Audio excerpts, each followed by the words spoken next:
along. So our apologies. Great to see everybody. Happy Monday. The sun is offering a little bit of hope. If you can see it or if you got to feel it at all. All right, we're gonna get started today. And first of all, welcome to all of you. We know some of you have been with us before for office hours. For others, this might be the first time. Ashley, is Chris on? Is she going to drive our slide deck today? I'm checking with Chris really fast, and I just admitted Candace to the meeting as well. Okay, thank you. While we're waiting for Chris to get the slide deck up and going, just a couple of things. We are going to ask you to, if you would be so kind as to make sure your Zoom participant identification shows your name. And also Ashley has put a Google Docs spreadsheet in there, so we've got a way to track your email. And what I also want to just make sure to note is that these office hours were an effort for us to create more of a two-way dynamic and communication for you to get questions answered, and for us to be able to highlight important updates and keep everyone current. There's so much to pay attention to. Big appreciation for your authentic questions and feedback as we go along. It helps us really understand more what's working well and where there are challenges. And we certainly want to acknowledge just the level of commitment and problem solving among all of us. It's a pretty extraordinary time, and we recognize that everyone is working at full capacity in an effort to meet students and community needs and what is undoubtedly a very unique time for all of us. So it is September 28th, 2020, and Chris, if you could move to the next slide, please. So I kind of spoke to this. Just generally, a purpose is to provide clarity around guidance, inspire new thinking, create conversation that's two-way in nature, and to help clarify and set everyone up for success and implementation. Next slide. So I'm Jennifer Patterson, Assistant Superintendent at the Office of Teaching, Learning, and Assessment. I'm joined here by colleagues, Scott Nine and Ashley and Alex. I believe also Alexa Pearson and Dan Farley are here, as well as Candace Pelt. So we are here to listen and clarify in our hour of time together today. Just quickly, you can use the chat for specific questions. We'll do our best to tend to the slides. And if you have something that's highly unique to your context, please be thoughtful of others as you bring it forward. And we will record these and post them so they're available for others to view as well. So this is where you can find these posted RSSL office hours. They are linked to the RSSL site, and they're right down there. Apologies, we have been recording them. We hadn't been posting them, so you'll just see last week's there. And thank you to Ashley and our comms team for all the work to get that up and running. Just a couple of reminders. We have switched from having office hours Thursdays at 10 o'clock to Mondays at 3. So thank you for your flexibility there. As I've just said, they're recorded and available. COVID-19 inbox is a great place to put questions if you have any that are lingering from this conversation. And our focus today is really going to be on two things. We're going to zoom in around metrics update, and Scott is going to walk us through some big ideas and just some helpful things that you may have heard once, but it's always really helpful to hear things again. And Colt sent out an email to superintendents last Thursday, 9/24, and we're going to go over 4 big ideas from that email that have inspired a lot of conversation and curiosity. So we're going to dive into those as well today. So with that, I'll transition to Scott, who's going to talk about 3 critical points of reference. Scott, I do want to let you know that it seems that the county dashboard website is not working. So many of us couldn't get it to come up, so that there isn't a live link, and we'll update the slide deck before we post it. Let's test that out real quick. It doesn't get renewed until Wednesdays of each week, to be clear about that. But yeah, we couldn't even get it to come up. Huh. I know you're probably thinking it's something problematic with me on the user end. I was just testing it. You're right. I was just testing. I promise you. I was just testing it. Yeah, it is not working. All right. I will check back with Willamette ESD on perfect. Power BI. We've referenced these links before. It's always you good to know check me your friends so out, well, though. Jennifer. I know. I feel so bad to be so obvious. The following the metrics you can find it. You can we'll put the link in the chat, but I keep mine bookmarked off the homepage, and it's this following the metrics explainer. It was recently updated. I'll just point out two quick things. One, we updated it so that it read uniformly 10.0 instead of just 10, and you'll notice that matches how OHA's always reported the data, and it now matches how Willamette ESD reports the data. We were getting lots of confusion about rounding and truncating and all kinds of things, and to be clear about that. Summer Brandon, to just quickly point to your thing in the chat, people are also getting confused about both the OHA metrics, which I'll show you those as well, and the thing. So you need to remember, and Colt's memo that went out on Thursday refers to this as well, that it's always going to show you, people keep going like, it's out of date because it shows an older date, but you have to remember that it's always going to show you metrics for the week of. So the week of September 13th is September 13th to the 20th, right? The new one will come, the new one's not up there yet. So this week's will be the week of September 20th, which means they pulled the data last night. So it is always up to date despite people seeing it have that lag. It's because it's that week's numbers. If the Willamette ESD dashboard was only showing you data at that time, it's because you had the wrong link, and we'll try to make sure that the right link is the one off the web page. If you'd early on bookmarked the first Willamette ESD dashboard, they made a change in the update and they couldn't find a way to keep the link permanent. So we updated the link on the ODE side and we tried to update it. But otherwise, we are completely up to date. There's not a lag, but that question comes up a lot. So it's useful to point that out. The other change that we made in the following the metrics was something that we thought was solving a confusion and now has caused more confusion, which is how it goes. Previously, in the initiate comprehensive distance learning, it said with no exceptions. And we got lots of questions because people were confused why it said with no exceptions to comprehensive distance learning, followed by 2 pages of exceptions.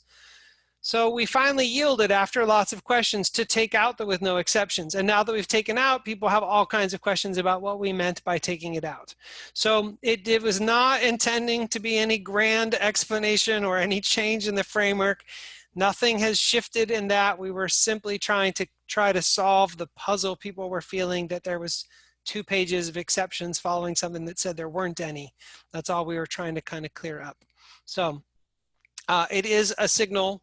And I don't mean to be joking about it, like everyone is under pressure, huge community questions, asking all the time, that's real, and we take that seriously, trying to make it clear. Scott, can I just want to reframe, this is important. Greg's wanting to know, so this data is current or is a 2-week delay? Can you just restate Good question. that? So sometime today, always on Mondays, that link is going to update. It has not yet. So right now, we're in this latest metrics from OHA. They pulled Sunday night at midnight the data for the prior week. When I cover Colt's memo, it will include the idea of when it pulls from. When they pull it, it's the data from that week. It gets posted Monday night because they have to analyze it and get it all ready to post. Then the Willamette ESD posts on Wednesdays, although they often get it done faster. Once it's there, you have the data from the prior week. At this moment in time, you don't have the data from the prior week. You have the data from the one before that because it's not updated. You'll know it's updated because it will say the week of date, and when it changes to say the week of September 20th, because that is the immediate past week, you'll know now that it's current. Where people are getting confused is they see that date, September 20th, and they get confused and think it's 2 weeks old as opposed to the most immediate. You're all welcome to suggest solutions, but that's the best way I can explain it. And so they typically OHA have theirs up by around 4 o'clock on Mondays is the time that it usually comes up. So I know those of you who want to kind of actively figure out like what's going on, it very well might update while we're on the call. Did that answer your question, Greg? Okay. Yeah, it did. Thank you. You're welcome. We were just dealing with our ESD rep had told us that it was actually 2 weeks out, and last week had some numbers of like 15, 16 in Deschutes County that we couldn't see the previous week, but he was referencing those from what he was seeing to be coming out the next week. And they have just hit this last week. So that's why I asked if it was 2-week-old data versus just the previous week. You might be hitting a different issue, which I'm going to cover in the slides. So but they are always current. We have not had a week this entire time where they've ever been out of date. 1 week, OHA didn't get them up till a Tuesday, and the Willamette ESD always follows, but we've never been in a time where they've been 2 weeks out of date. But there is a different situation, which I will cover in some of Colt's memo out around how the data gets backwards updated, which has caused some confusion. I'll try to solve that. These just cover what's in that framework. I think we've talked through that several times. If someone has a specific question about any of those allowances or exceptions, I'm happy to do it. Here's a slide that shows those numbers. This is a highlight of the email that Colt sent out on Thursday. And I want to try to cover a few pieces of that and talk through any questions you have. And since I was just talking to Greg about it, I'm going to cover, oh, I messed that up. I'm going to cover this point number 3 first. So the third part of Colt's email, and can someone put, or I can do it, you can take his email and say like view in your browser and then put the link in the email, and then everyone can be looking at the full email. Can one of my teammates do that?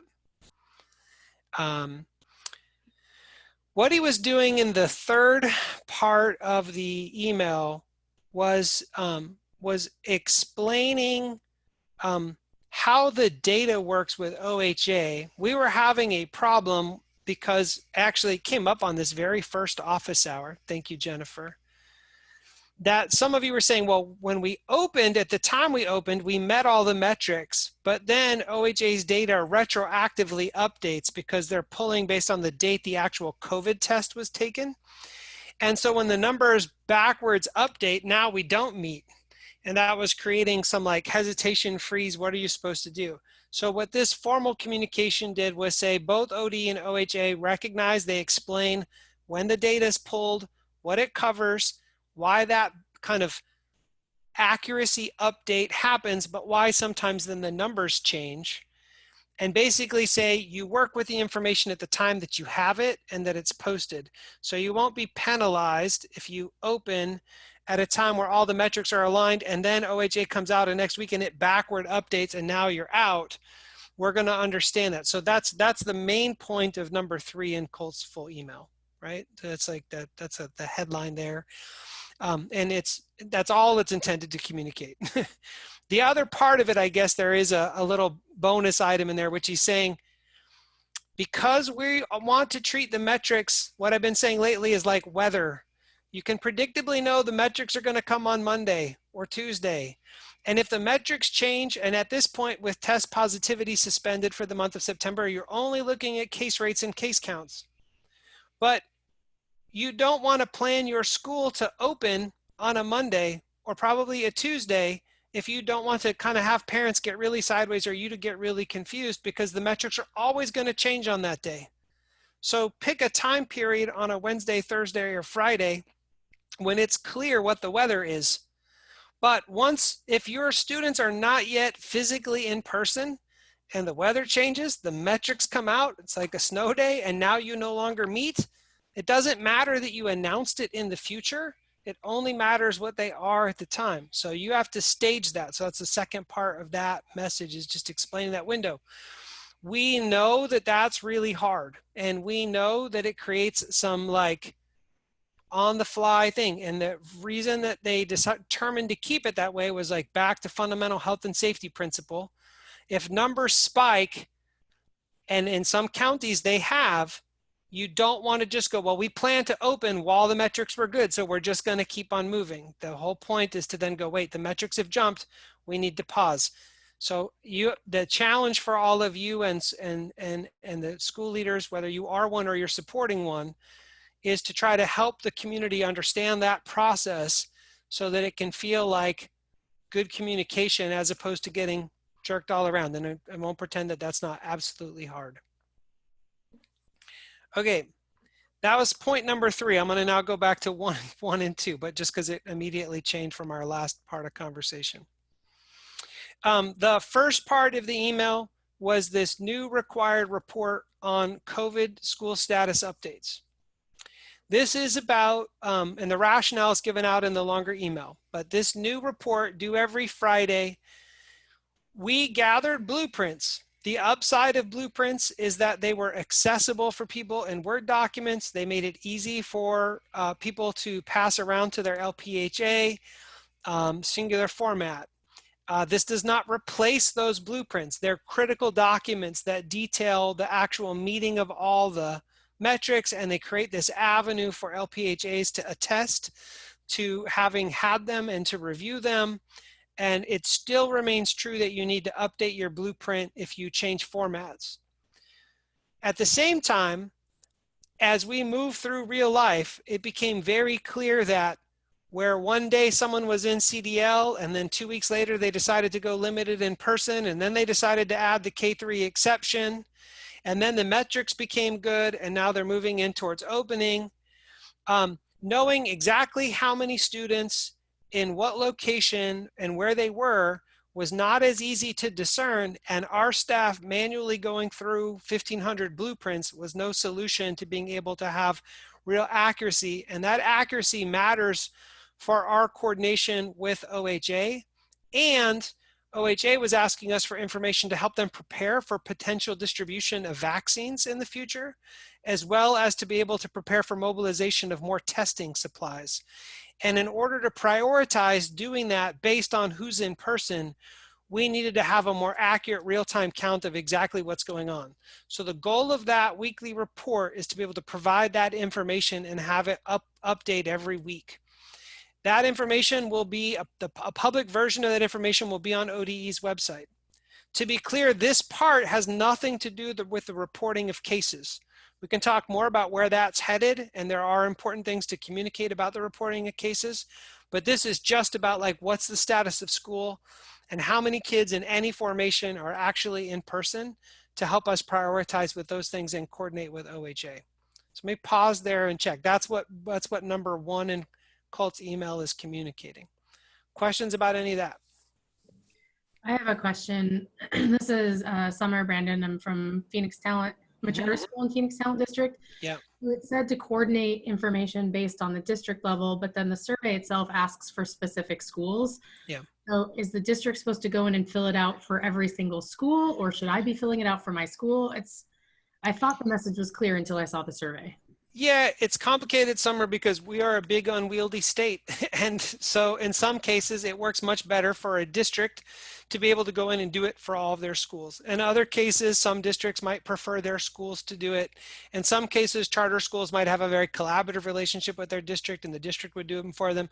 In other cases, the charter schools. So we have it built so that hopefully you all get coordinated at the local level so you're not duplicating each other's work, but we have it built so that submission could happen either way. Because at the end of the day, we can handle duplication of entry on our side, but we didn't want to make it so we would lose people.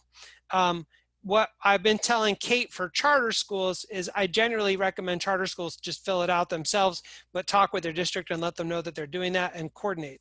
There are a few examples where districts are charter schools.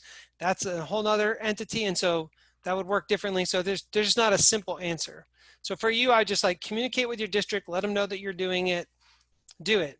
If you're in CDL and you're not making any changes, it's going to be a very quick thing for you to do every Friday, right? Yeah, super helpful. Yeah, that's clear. Thank you. Yep. I wanted to, Beth had a question earlier in the chat. So for the Friday report, do we report for the week that just ended on Friday or the week that will follow starting the following Monday? Oh, good question. That's an embarrassing question that I should know the answer to, and I don't. Candace or Jennifer, do you know? And then I want to rapidly find out. And also let's open up Coat's email and see if it tells us, and I just missed the details. I think it's for the week that just passed because it's due 5 p.m. on Friday. Yeah, that's what I think too, but, as well, but I don't know for sure. I don't know why I think that. So I'm trying to check my own accuracy, but I do believe it's for the week that's just passed. So the first day of the week, the first day of the week the data entered represents. But that still doesn't formally technically tell us whether you're pre-anticipating. I assume that it's for the week. What did we say? The week that went by? That's what I would think to make sense. It's not a formal attendance record. Let me text Blake while we're talking. I'm not a great multitasker, but I'll get crystal clear clarity while we do this. Let me work on that when we get. So hopefully, while you're doing that, hopefully, Okay. Natalie, you heard Scott kind of address your question. If we plan to stay in CDL, do we need that weekly report? Yes, but it should be pretty quick, pretty straightforward. And then Rhonda has a good question. What exactly will go public on the ODE website? Good question. I'm a terrible multitasker. When I finish this one, I do know the answer to that one. But give me a minute. Sorry, I was trying to, but the minute didn't go slowly enough. That's okay. I'm almost done. Candace, do you know the answer to that question?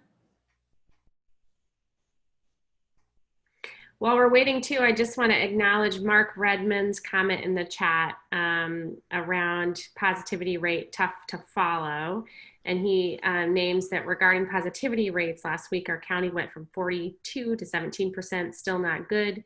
We also went from an average of 250 tests per week to 800 in 1 week, which sounds good. Turns out this was from a backlog of negative tests that hadn't been reported. Sounds like this may be a statewide issue, as it's more important to report positive than negative tests, which can affect positivity rates.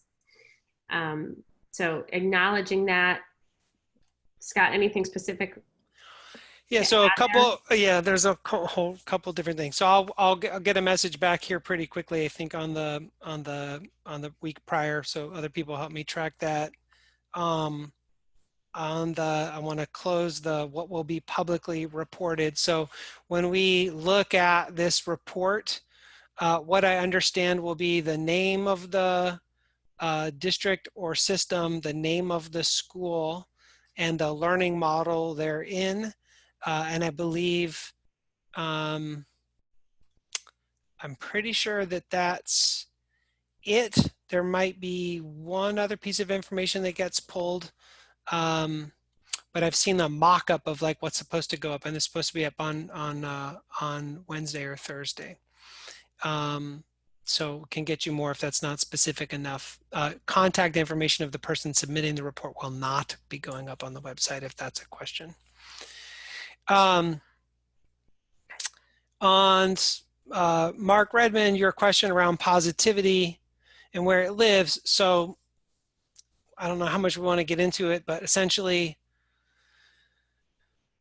state positivity and county positivity, the way OHA explains it. I'm not OHA, I'm not an epidemiologist. The way they explain it, why they find it a valuable number is because it's measuring more than one thing at a time.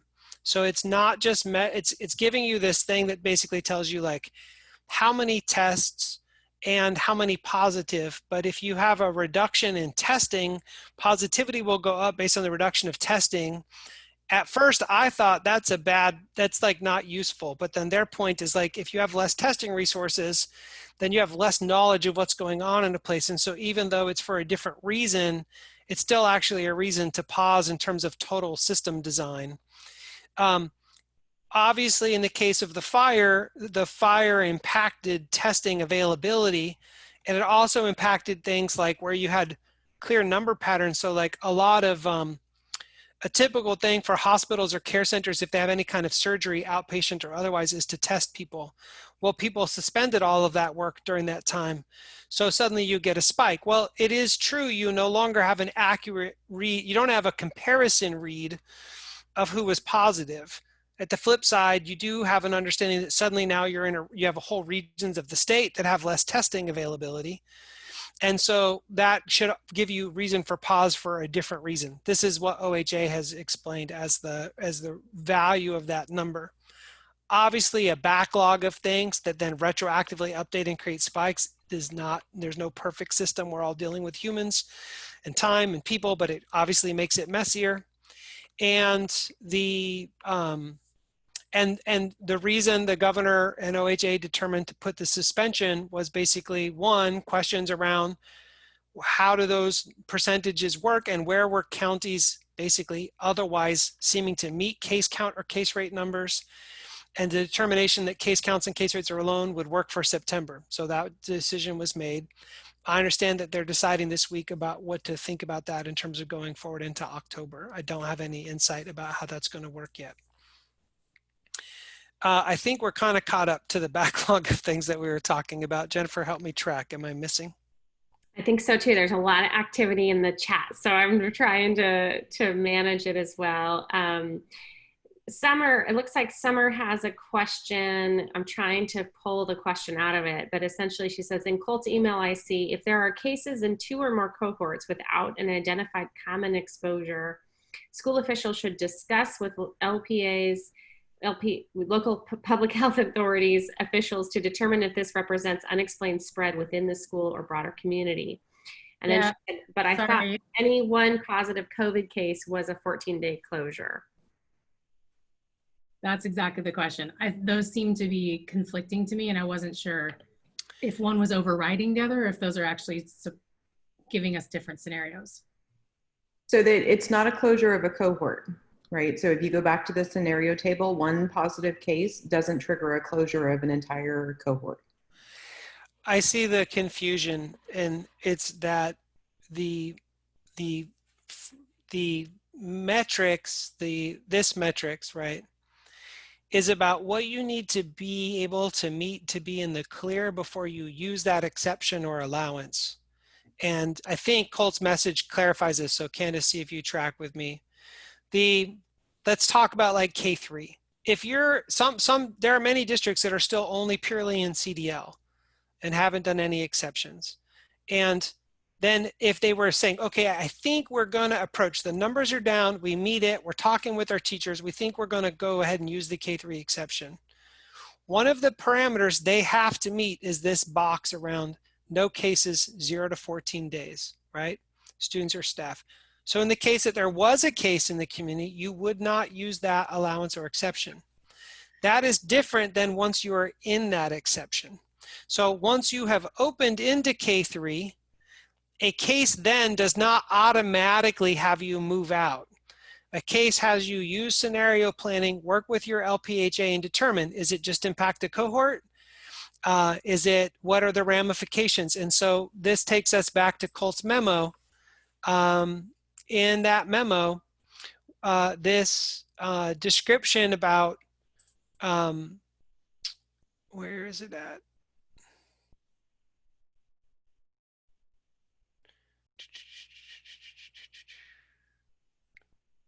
Here it is. Under number 3, for schools that have opened under any one of the exceptions, including K3, they should consider the spread of COVID and the broader community when deciding whether or not to temporarily return. If there are cases in 2 or more cohorts without an identified common exposure, school officials should discuss with local public health if this represents unexplained spread. So there's not an immediate forcing action once you're inside the exception, including, like, let's say you open K3. This was a question you all had for a long time. Like, you open K3 at, let's say, a case rate of 20 per 100,000, and suddenly it goes up to 35. You don't immediately have to move out of K3. The nature of where that spread is coming from, consultation with your LPHA. If you then have an actual case, you're using the scenario planning in schools and talking with your LPHA. What they're saying is, like, becomes like a kind of warning sign is if you get 2 cases, if you get cases in 2 or more cohorts that you can't tie to a common exposure, that's where you really ought to, like, kind of headline, be pausing to do something different. And so that's to try to answer this question that we've been getting over and over again, which is like, there's a way to transition out of being fully in person based on the metrics, but there's not once you're in these exceptions. What do we do? This is the answer to that question. I just want to pause. There's 3 words in the chat, Scott, that you need to read. It says thanks. Makes sense. I'm imagining you don't hear either of those 3 words very often, so. Yeah, I'm going to go back. Sharon had a question. I think we need some more clarification, Sharon. I can't answer it without understanding a little more. Because remember, there's 3 different kinds of guidance you could be playing with, right, under bringing students onto a campus. If it is before school, after school, or in a child care provision, it'd be under ELD's guidance. If it's under an athletic event. It's limited in person. It's high school. It's limited in person, but it's on a weekend. So I don't know what I'm supposed to report on that weekly. So then you're still, if you are doing it under limited in person CDL, you're still following all of the RSSL guidance documents. Yes. Yeah, your question, Sharon's not so much about about what I'm what's reporting on guidance. Friday. Yeah, I got it. Yeah, I got clarity from Colt directly. It is Friday that you're reporting for the week you're concluding. So like the current week as it ends on Friday, right? That's so would I do Sunday to Saturday for the purposes of what because my school, they're meeting on Sundays and Saturdays on occasion. I think there's a little room for you to choose because they let you select your date. So, okay. Right, the first day of the week includes, so if there might be different date, it might be easier for some people to handle it differently. Obviously, them being consistent might be ideal, and we'll take that question back to Colt as we're kind of propping this up, and that one might re-norm itself. But I would say if there's a distinction, obviously you have to eventually get through, a whole week cycle. But I think the idea would be figure out where you're going to treat the weekend is basically what you need to do. And that's a good question. Scott, I want to thank you, Sharon, for your question. I want to bring us back. Sarah Pope at 329 in the chat raised something that I think is worth talking about together. She said, we have some internal disagreement about how to read the exception sheets.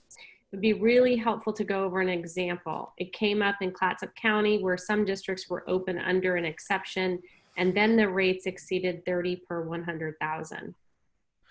Great. It's the exact issue, Scott, you were just talking about, and Mark just posted something in chat, because it's the confusion that they're opened under an exception and now they've exceeded the limits associated with their opening. Mm-hmm. But now what I'm understanding is that doesn't force them to close. It forces them to have a conversation with their local public health authority. That's right. That is the understanding. Do we still need to walk through it and look through it? I think I got it. I think it would, just now that we have sort of Colt's email out there in this document, this document revised with Colt's email would be really helpful, because it's confusing as we're trying to advise a local district sort of now what, unless there's a different portion to go with, like if you have to come out of these exceptions. And I guess that is just my one follow-up, like, is there a rate that triggers beyond a like, is there a place where once you hit this mark, it's not a conversation, you're done? So, or is everything right now a conversation? We asked OHA this question essentially, and they're obviously on the home page, right? Like the base, like fully in person, right? You have these metrics that would make you, so if you're above 30 for 2 weeks in a row and you are operating fully in person except for the exceptions and allowances, right, that moves you out. But when you're under the exceptions and allowances, right, you can, so like you're talking about Clatsop, so here we have the top pink box, Clatsop County. So you have schools in that county that are working under the rural and remote exception. The rural and remote exception happens for a particular reason. It's rural and remote as defined by 8 miles away and rural and these other things. So they got into that exception because their case rate was under 30 at the time test positivity. They didn't have these case rates and these things are in place and they're rural and remote. What OHA is saying, like once you're in, if things were to happen in the county that were higher, you already are being allowed in because other things are off kilter. So you're able to stay in, but if you have a case, you shouldn't immediately jump out. And if the metrics go up, you shouldn't necessarily jump out. You should talk to your LPHA. And if you have an actual case, you're scenario planning and working with them. If it's just on heightened metrics, it's not an automatic move. We would, now LPHAs absolutely have the ability to advise a school or a district to say, our numbers are getting so high, we really think, even though you haven't had anything yet, that you all should think about moving. And they don't have the, except in a few counties, they mostly don't have the authority to make the school or district do that, but we would hope most schools or districts would do that. And a lot of the rural and remote exceptions, LPHAs have said, you know, hey, you're so far away, you don't share a shopping center, you have these other parameters, we actually think it's okay, let's just stay in touch. And then the framework is happening the way that it's happening, and we hope that it keeps working that way. So that's what we're staying with. There's no change in that. And then point taken on like an update. We've been we've been grappling with like not wanting to do another full like Ready Schools iteration and kind of catch everything up. But then we're also like dosing all these little tiny pieces of clarity. And at some point we'll need to, you know, dial everything back up into one fresh, you know, piece. Yeah, I appreciate it. I think what we're feeling on the ground, it's like we have places, like we're now just seeing the numbers rise in multiple counties that had been low. And we're seeing outbreaks in schools just in more and more places. So sort of like they were operating under exceptions, but now that groundwork has changed. And so it just it's like whack-a-mole. It's just starting to happen more and more and more. Yeah. Yeah. And we're all aware, like we are in some ways humbly early in the reality of actually bringing kids and teachers together, and we're all going to keep learning a lot. So like good, you know, we'll do the best to stay in good communication, try to stay calm and communicate through it, and then see what keeps unfolding. Okay, so we've covered number 1. We got to answer on the timing of the report. We've covered number 2. Did we cover number 2? No, we never got to number 2. So a change in the September metrics. So back to Colt's email. What we had happen was, we discussed it, I guess, that the county and state positivity rate are suspended.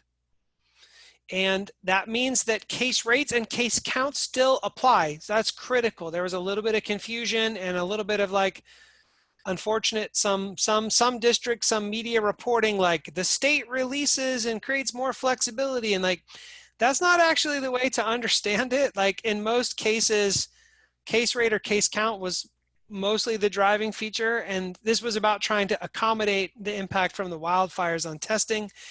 There'll be a review for October and re-looking at that measure, but it really, there's still a lot of parameter on case rates and case counts. And so just that's important. And then we'll obviously be able to let you know. If it's not back up yet, the Willamette ESD dashboard survey says, oh, here it comes. We were able to get the dashboard, we were able to get some wrinkles worked out in the dashboard, and we were able to get the suspension of the positivity rates to play out so that it's kind of fully accurate for the last 3 weeks. So that'll be a useful resource for you in tracking kind of how things move through. Okay, so we covered number 1, we've covered number 2, we've covered number 3, and within 3. I think this is confusing because it's got 1, 2, 3, 4, but in the actual email, points 3 and 4 are all within number 3. So, oh no, they're not. I'm sorry.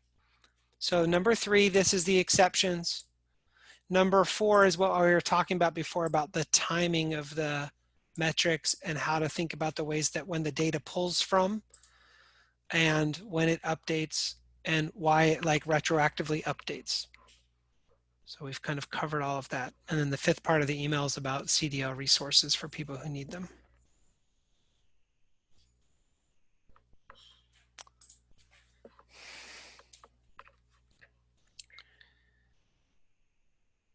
All right, I want to make sure Tim Porter had 2 questions way back at the beginning of the time together. Tim, did you get your questions answered?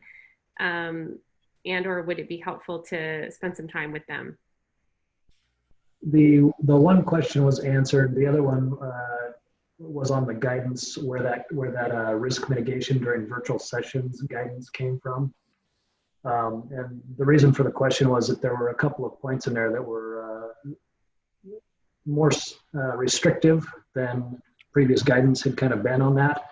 And so I just had a question around where that guidance came from and if that's the rule of law of the land right now or what. Thank you, Tim. So Scott, this is his question. Where did the guidance for risk mitigation during virtual sessions come from? There are a few items that are much more restrictive than what we'd previously received guidance around. I'm still not totally tracking, Tim, forgive me, the question. Can you just say a little more about it? Or Candace, if you're following and can Well, I you was answer? wondering if it's related to the FERPA documents. Is that, or where, if you can point to us to where we're looking to. Yeah, so in the email from Colt that came out on the 24th, yeah, there are some links towards the bottom under number 5 and risk mitigation for virtual meetings. Scroll up just a little bit there. okay. Within that guidance, there were some that were quite a bit more restrictive than what we'd seen in the past. And so I just wanted to know if that was, and also I see. differs from some of the I other see. guidance we received. Thanks, Tim. I see. So this is good question. So this is it's a very clear case of where the numbers 1 through 4 are basically like very formal interpretation of guidance, and number 5 is resource sharing, and they're not adequately marked in a way that would help you know that. So that's a really good feedback point for us. And this is basically, we're aware, I think many people are aware that there was a couple of situations, but one in particular, pretty high profile situation on a COSA call where some very problematic behavior happened to some young leaders of color. And there was a concerted effort made to kind of increase everyone's total understanding of how to have secure virtual meetings where there could be impact. This document is a response to that to try to just help strengthen people's understanding of potential best practices or ways to like best protect meetings. It is not a requirement that you have to follow. It's not formal guidance. If we use the word guidance, meaning like under an executive authority, it's simply us saying, here are some resources that can help you. Now, we obviously would encourage you to think seriously about them, but I get very clearly, Tim, why it wouldn't be naturally clear that that's a distinction. So appreciate you raising it and see why that could cause some confusion. Yeah, one of the ones that was just a little more, I don't know, it says for everyone's safety, there should be no fewer than 3 attendees per meetings with students. If there are fewer than 3, the meeting should end promptly.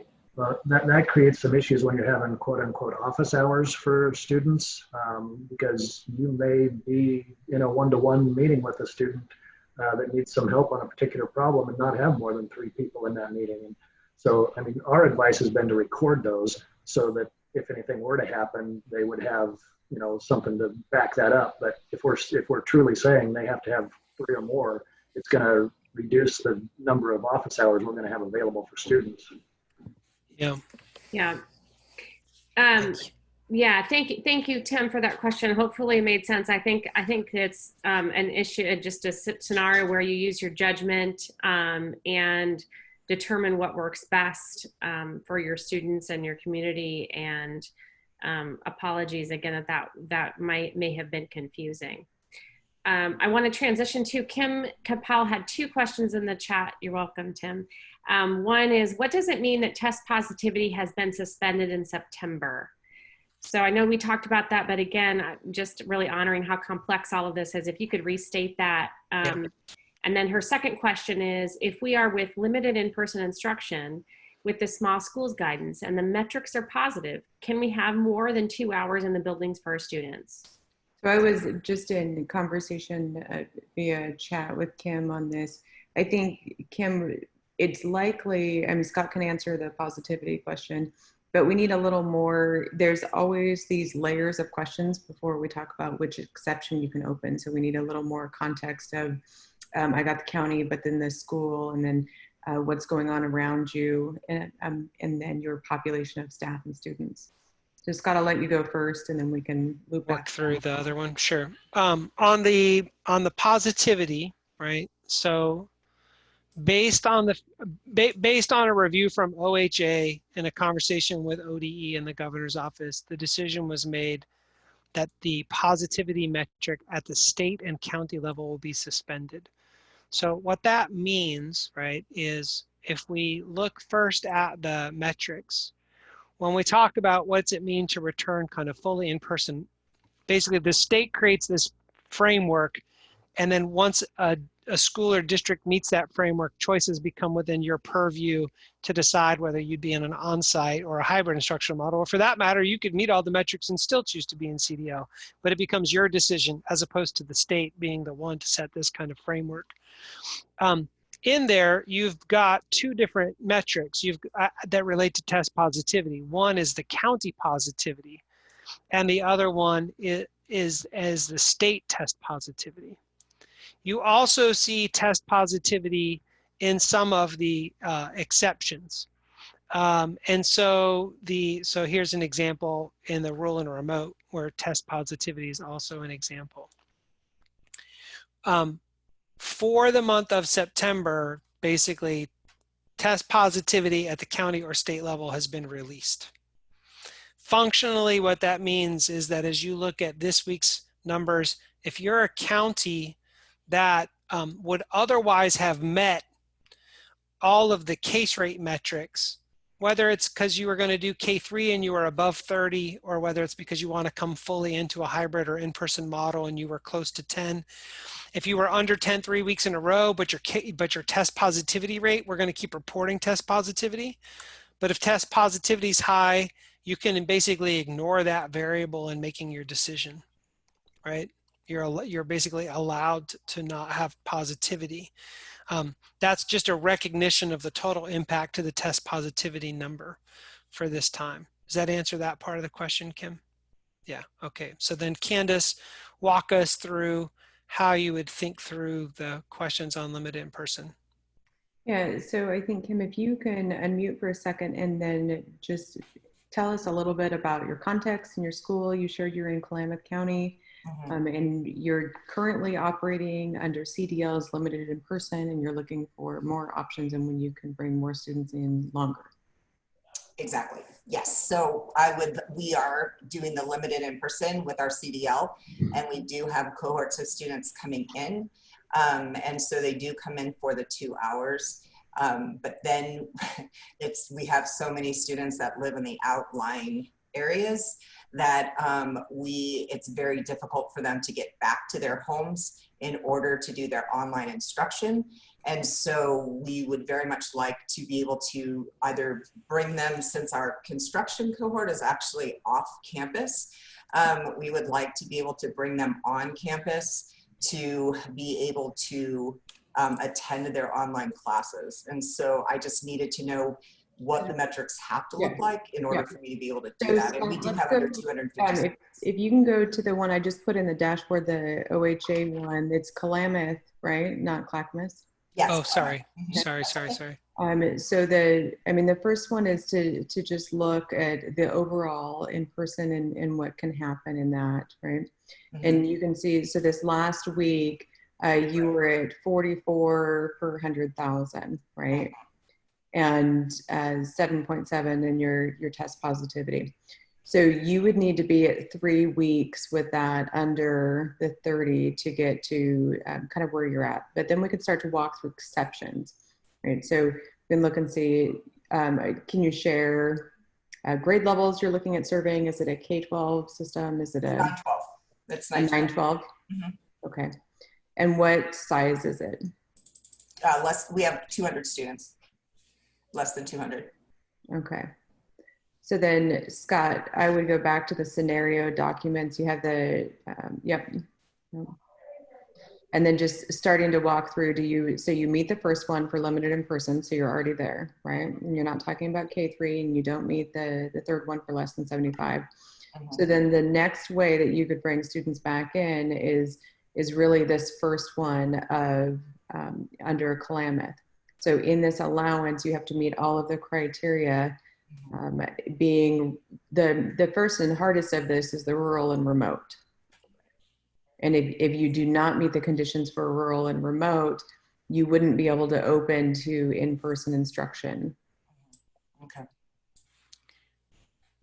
Yeah, I agree with Candace. Yeah, no, it's also, we're complete alignment. Like the, so if it sounds like you're under 250 in total, you have questions around the 10% of students and where they're coming from.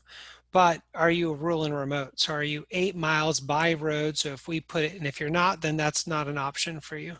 So you're at limited in-person instruction until your numbers come down. Okay. All right. Thank you. Yeah. I got asked in the chat to just restate how the, when the metrics come out. So what we were just referring to from Candace. So this document from OHA, literally, it's not at a set time. Again, these are all humans doing 100 things, but typically it's always up on, it's only been on Tuesdays once. It's usually up on Mondays. And let's actually check and see if the new one is up. So you can go here and we're going to latest metrics from OHA. This is the Ready Schools website. I recommend you bookmark it if you haven't already. Go into the latest metrics from OHA and they're not up yet. I'll know they're up because this will say September 20th on it instead of September 13th. So you can refresh your browser as much as you want if you're bored. Eventually it'll come up. So that comes up on Mondays. Willamette ESD's dashboard follows these same exact numbers, but they try to get theirs up as soon as they can, but the committed date is by Wednesday. That's a little more publicly friendly, accessible way to make sense of the different exceptions and give you a guide. But it's all volunteer, no money, all goodwill project from Willamette ESD to pull all that together as a resource for everybody. So those are your two resources. So, but Monday's when the official numbers come out from OHA. And that's pulling the information, and this was in Colt's email. So here we can say the information, right? Data are examined and posted each week, typically went Monday afternoons, based on the previous week, Sunday through Saturday. Data are provisional and subject to change as additional test results are received and public health investigations completed. This explains why the numbers sometimes change once published and then the next week's report comes out and prior week's numbers shift, right? And then it explains how to think about that in terms of as you're making your decisions. It also makes clear that you will, that are following the data determinant is allowed. They need to meet the data on the rates and percent positivity for 3 weeks in a row, but we won't basically have any impact for you if you were meeting at the time they were published and they were retroactively changed. That's basically the determination. We're at time. Yeah, we're at time. I do before we close, want to acknowledge a couple things, just themes in the chat. One, we're definitely taking away some places where we aim to get better. One is in how communications from Colt is shared and who gets them. So duly noted. Thanks for sharing what you need and naming that not everybody received that. Secondly, thank you for clarifying. I think we have some work to do in helping people understand the difference between like numbers 1 through 4 versus number 5 in Colt's email. What's related to executive order and guidance, and what's more just for the good of the whole and a resource for you to consider and make your own decisions around. So we will strengthen our clarification when we put communications out of that nature. And we know we went fast today, so if you want to listen again, it's is recorded for your review. And thank you so much for hanging in there through an hour of lots of content coming quickly. We know there's a lot to process. Appreciation for your questions. Thank you. Scott and Candace and Ashley and Chris and everyone for facilitating and making this possible. Take good care.